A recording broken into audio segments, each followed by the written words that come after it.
My best friend. This saved him. बिस्मिल्लाहिर्रहमानिर्रहीम।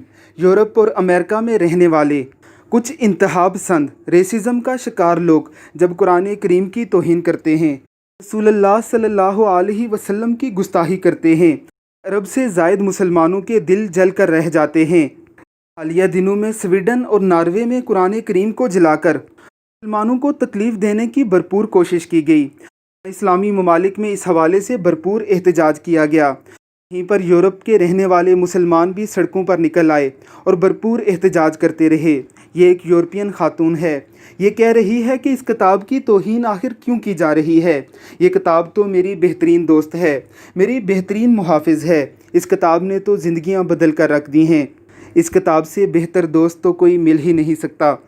ये बातें करते हुए बेख्तियार रोने लगती है और यूरोप के लोगों को पैगाम दे रही है। इस किताब से तल्लक रखने वाला ना जाने क्यों इसके लिए जीना और मरना शुरू कर देता है। किताब और हामिले किताब यानी रसूलुल्लाह सल्लल्लाहु अलैहि वसल्लम का इश्क उसके दिल में इस दर्जे में जागज़ी हो जाता है कि वो अपनी जान माल, अपनी औलाद, अपने माँ बाप और अपना सब कुछ ही रसूलुल्लाह पर कुर्बान करने के लिए तैयार हो जाता है। अल्लाह रब्बुल इज़्ज़त हमारी इस बहन को अजर अज़ीम अता फ़रमाए और हमें रसूलुल्लाह सल्लल्लाहु अलैहि वसल्लम की इज़्ज़त और हुर्मत पर कटने की तौफ़ीक़ अता फ़रमाए। आमीन सुम आमीन। That book saved your best friend? Wow. Go ahead, talk, baby. Alhamdulillah. Alhamdulillah.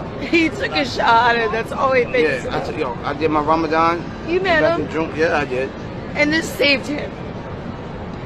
And I'm trying to save him too. And he's gonna love this so much. Yo, I love y'all, man. Thank you guys so much. Blessings. All right, give me a hug.